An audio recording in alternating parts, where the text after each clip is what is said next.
Right to health bill के विरोध से जुड़ी हुई ये बड़ी खबर है। जयपुर मेडिकल एसोसिएशन सभागार में एकत्रित निजी चिकित्सक सीकर तक निकाली जाने वाली रैली के लिए मशाल जलाई गई। थोड़ी देर में जेएमए से सीकर के लिए रवाना की जाएगी मशाल एवं जागरूकता यात्रा। तो जयपुर से ये खबर आपको बता रहे हैं। जयपुर मेडिकल एसोसिएशन सभागार में एकत्रित निजी चिकित्सक और सीकर तक निकाली जाने वाली रैली के लिए मशाल जलाई गई है। ये जो रैली है वो सीकर तक निकाली जाएगी और इसके लिए मशाल भी जलाई गई है। और थोड़ी देर में जेएमए से सीकर के लिए ये मशाल और जागरूकता यात्रा रवाना हो जाएगी, जहां एक तरफ लगातार बातचीत करने की कोशिश भी हो रही है तो वहीं दूसरी तरफ डॉक्टर्स अपनी बात पर अड़े हुए हैं और कभी प्रदर्शन, कभी हड़ताल, कभी विरोध अलग अलग तरीके से, कभी जूस पर, कभी ऑटो में ऑटो चलाकर, कभी अब मशाल जलाकर ये विरोध किया जा रहा है। और साथ ही साथ इस यात्रा को कहा जा रहा है मशाल एवं जागरूकता यात्रा, जो अब निकाली जानी है। आपको बता दें जेएमए से ये सीकर तक ये यात्रा निकाली जाएगी। और विकास हमारे साथ सहयोगी इस खबर पर जुड़ गए हैं। विकास, क्या कुछ तस्वीरें वहां से नजर आ रही हैं, क्योंकि ये कहा जा रहा है मशाल यात्रा निकाली जानी है और जेएमए से सीकर तक के लिए ये रवाना होगी।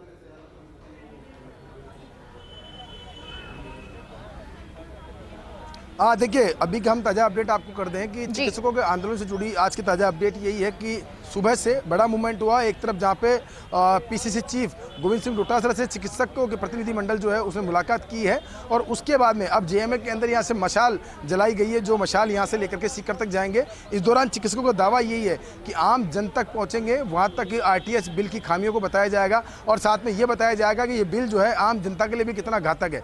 तो ये जो जन जागरूकता अभियान है वो अभी कुछ देर बाद में यहाँ से रैली रवाना होगी। अभी मशाल जुलूस जो है वो यहाँ से जला करके उसको बाहर तक भेजा गया है। कुछ ही देर में चिकित्सक जो हैं, आप देख सकते तमाम जो चिकित्सक यहाँ एकत्र हुए वो तमाम चिकित्सक यहाँ से निकलेंगे और यहाँ से निकल करके और सीधे जाएंगे सीकर के लिए रवाना होंगे। सीकर से रवाना होकर के वहाँ पर जाकर के जो बीच में आम जन जो भी होंगे उनसे बातचीत का प्रयास करेंगे और साथ में उनको समझाएंगे कि किस तरह का ये बिल है, बिल के अंदर क्या क्या खामियां हैं और खामियों को लेकर के किस तरह का रास्ता जो है वो निकाला जा सकता है। देखिए, कल मुख्यमंत्री तक भी चिकित्सकों की बात पहुंचाई गई थी।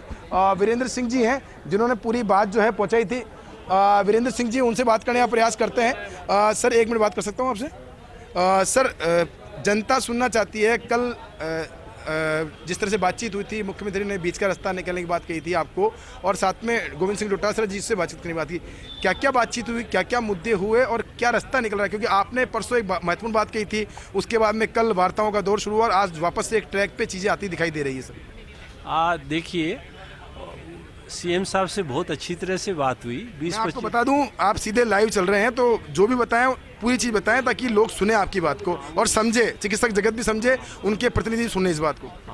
तो बहुत 20-25 मिनट अच्छी तरह से बात हुई। उन्होंने हर चीज़ को बड़े ध्यान से सुना और कोशिश की कि भाई उसको हम अच्छी तरह से कर सकें, उसको सोल्व कर सकें। कुछ इश्यूज थे उनके अंदर, उन्होंने कहा कि भाई गोविंद सिंह जी डोटासरा हैं, वो कमेटी पूरा डिटेल में देख के वो और कर लेंगे। तो बट वो मुझे एक चीज़ जो सहृदय लगे, पॉजिटिव सहृदय तो शुरुआत से ही हैं, लेकिन डॉक्टर्स जो हैं वो भी उनको बता दिए कि साहब डॉक्टर्स भयभीत हैं क्योंकि आशंकाएं बहुत ज़्यादा हैं इस बिल के जो प्रावधान है उनसे, तो वो भयभीत हैं, इसलिए ये चीज़ अपने होनी चाहिए। तो मेरे ख्याल से देखिए, ये बातचीत, देखिए किसी भी समस्या का जो अंत है वो अंत बातचीत से ही संभव है। आपके प्रयास थे, डायलॉग शुरू हुआ है, इस डायलॉग का रूट क्या रहेगा सर? थोड़ा बहुत बताएं ताकि जो लोग आंदोलन करते हैं उनके भी दिमाग में बात समझ में आए कि क्या हमारे नेता जो है, हमारे प्रतिनिधि हैं जो किस रूट पे बात कर रहे हैं, उनकी बात कहाँ तक पहुँच रही है, क्योंकि उनको आक्रोश उनमें ज़बरदस्त है। वो देखिए, ऐसा है कि जो लीडर्स हैं उनके साथ भी मेरी चर्चा हुई, वो बिल्कुल पॉजिटिव है कि जल्दी से जल्दी ये ख़त्म हो। कहीं भी अहम ईगो या वो कहीं नहीं है।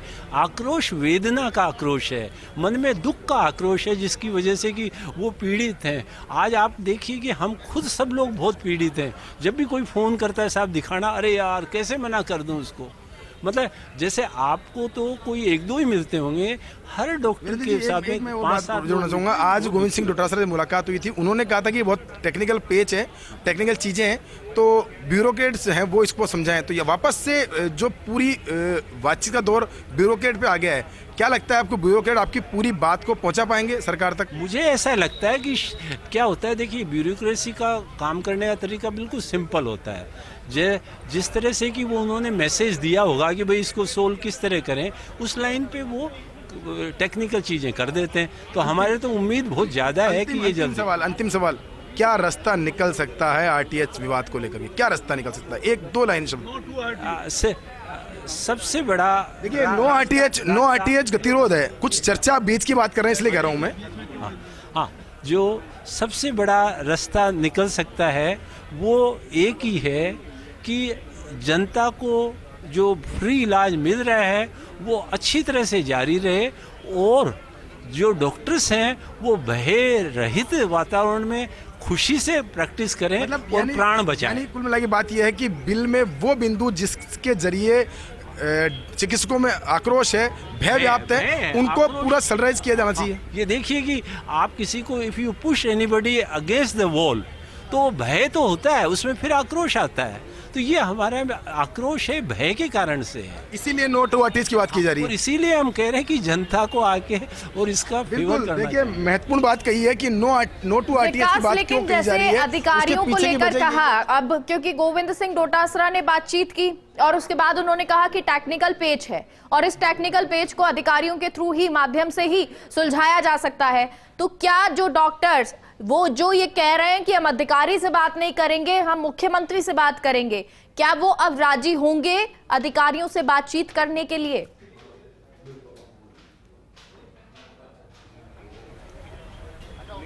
देखिए, बिल्कुल अभी मैं आपको अपडेट कर दूं इस पूरे मामले को लेकर के कि इस पूरे मामले को लेकर के लगातार संवाद का दौर शुरू हुआ है, और इस संवाद के दौर के अंदर बीच का रास्ता निकलने की बात भी सामने आ रही है। वीरेंद्र जी हैं, काफ़ी चर्चा करते हैं हर मुद्दे पर लगे। वीरेंद्र जी, लोग सीधा सुन रहे हैं आपको इस वक्त। आज बातचीत हुई है, वापस से डायलॉग्स हुआ है सरकार के साथ में, कल भी बातचीत हुई थी, आज वापस बातचीत हुई है, और वापस से गेंद ब्यूरोक्रेट्स के पाले में डाली गई है कि एक बार उनसे चर्चा कीजिए बिंदुओं को लेकर के, क्या खामियां हैं उसको लेकर के।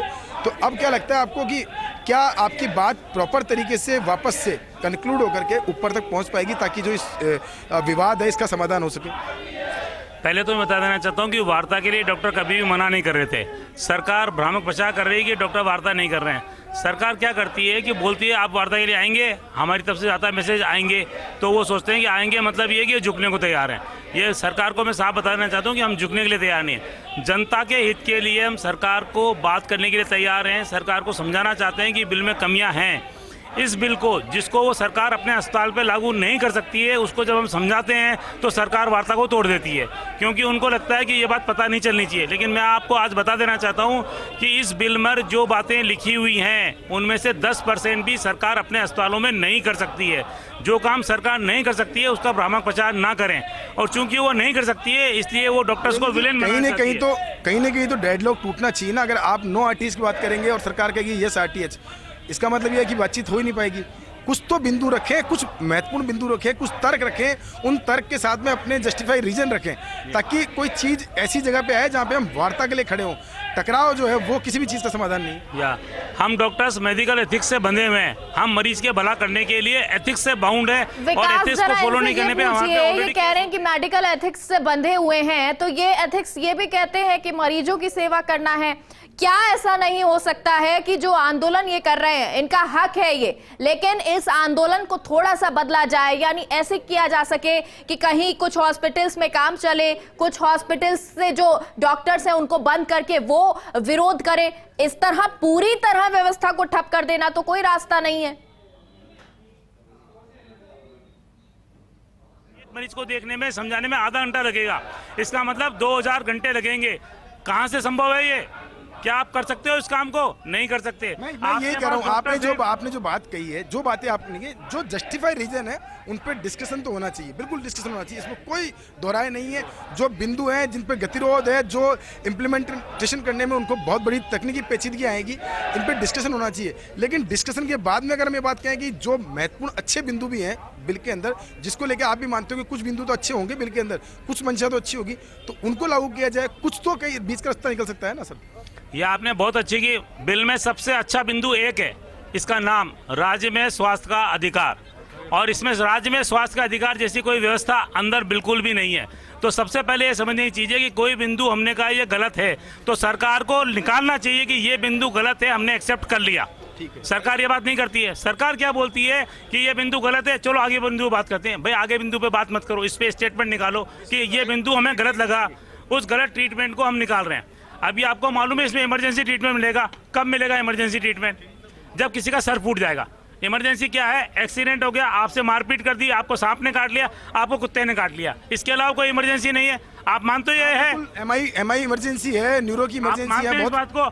अब मैं आपसे बात करता हूँ कि धौलपुर में अगर किसी आदमी का एक्सीडेंट हो जाए, इमरजेंसी हड्डी टूटने को नहीं बोलेंगे। कब बोलेंगे? जब उसका सर फूट गया है। अब उसका सर फूट गया है, कोई भी डॉक्टर क्या करेगा? उसको मेडिकल कॉलेज में रेफर कर देगा, क्योंकि धौलपुर में मेडिकल कॉलेज है। न वहाँ न्यूरो सर्जन है, न वहाँ क्रिटिकल न्यूरो एनेस्थीसिया है, न वहाँ क्रिटिकल एम्बुलेंस है जिससे उस मरीज को वहाँ से एसएमएस भेज सके। अब जब आपने बिल में लिखा है कि उसको वहाँ भेजिए जहाँ पर वो फैसिलिटीज़ को मिल जाएगी, कैसे पता लगेगा मुझे कहाँ पर है? क्या ये डॉक्टर की ड्यूटी है गाँव में बैठ के कि ये मालूम करना कि हेड इंजरी होगी तो कहाँ भेजना है, कार्डियक इमरजेंसी होगी तो कहाँ भेजना है? सरकार अपने संसाधनों को बढ़ाए, सही लेवल पर लाए, वो समझे कि जो संसाधन हमारे पास नहीं है, डॉक्टर्स की हम अपनी अमेरिका के समस्या